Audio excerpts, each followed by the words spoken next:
truth never fades, and faith never fails. WMCA Muscleheads. Call 1-800-345-WMCA. That's 1-800-345-9622. And let me open that phone line, 1-800-345-9622. Do you see this trend that I'm talking about? And I do think it's a big lie. I think it's a big fat lie to these kids. I think it is an unrealistic message that is being sent for these kids to get caught up in this. But for parents that allow them to, I think that's the bigger danger.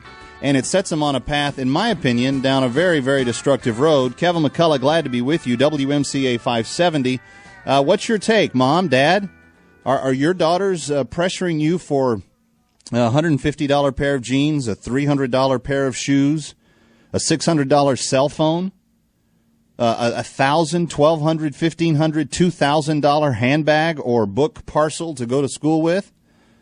Even if they haven't said you got to get it for me, have they noticed it? And do you notice that they're struggling with it? I just think this to me seems to be utter insanity. My resident fashion trend expert, woman of common sense, and the future mother of all musclehead children, is with us on the line. The lovely bride. And sweetie, I'm glad you made time for us. Now, a lot of these brands I've never heard of, and there's a section on this story that talks about denim or jean wear.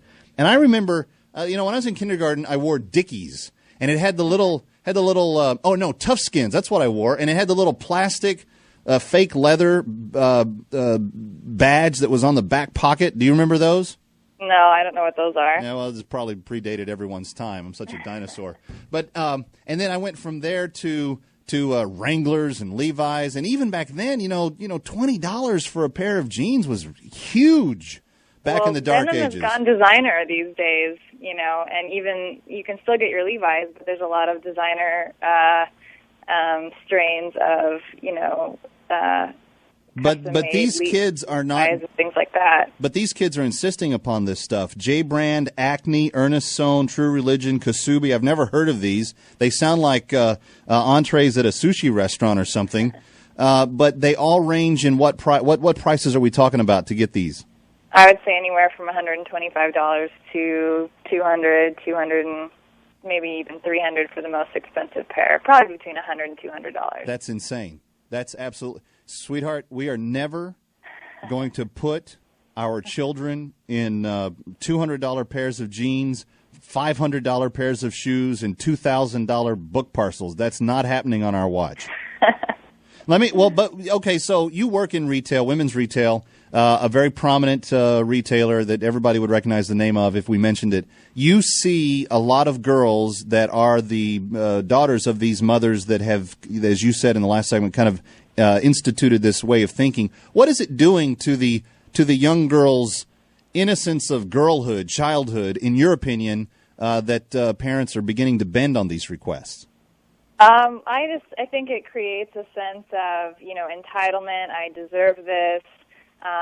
Also, I think, the people who are probably allowing their kids, giving into these demands, aren't teaching them, really important things, and probably aren't teaching them, wise money management. I think it's fine if a kid, if a daughter decides she wants to save her hard-earned money and, blow $200 on a pair of shoes. I mean, if that's what she really wanted, I guess, that would be a lesson that she would have to learn if she was going to do that. But I think as far as funding these expensive things, just so that your daughter can look like or project the image of, a certain celebrity, or, it's really a competitive thing and kind of a pride thing. I want to be like this person. I want to, have these expensive things so I can feel more like that person, or, have that image that, I'm somebody special because I have a $300 pair of Chanel sunglasses. I mean, is that the totally 180-degree wrong message? Honestly, in your opinion, isn't that where the Paris Hiltons and Lindsay Lohans and all these types of girls come from? Because they've been creatures of this environment that's built up around this kind of false image? I don't know. I mean, to a certain extent. I mean, Paris Hilton is a legitimate heiress, and Lindsay Lohan, she worked for everything she had. She's, in some serious trouble these days. But I think the real trouble is, average kids who don't grow up in a large amount of money in their family household, or they're not, a child star who's earned money and is able to go out and spend their own money on this, that they think that their parents should fund it. And then, their parents, if they do, then they set them up for, a huge wake-up call when they're 18, they go to college, they get out of college, they have to support themselves, and they, realize that, they can't afford a $2,000 handbag because they have to pay for rent, and they have to pay for school loans, and they have to buy food, and they have all these other things that they're going to have to pay for, and they're not going to be able to afford that lifestyle. I think it sets them up for a huge disappointment later on in life. And possibly financial ruin, depending on how they're taught to use money. Credit card debt and all these things. I mean, I remember my mom always took me to go back to school shopping, and, I always, got some nice things, but I think if I would have ever said, Mom, I want a $200 purse, she would have just said, I'm sorry, what planet are you think you're living on? I mean, I know she would not have. Yeah.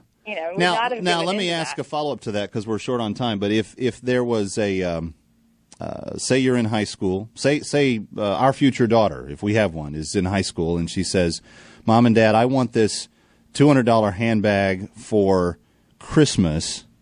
But if you give it to me as a Christmas present, and that's like the only thing I get or whatever, I will not purchase, other handbags. In other words, I'm going to do away with the less expensive, cheaper stuff, because I do want a quality handbag, but I'm going to forego. I'm going to have one that I will use for everything, as opposed to 25 or 30 cheap ones that I'm not going to really be satisfied with.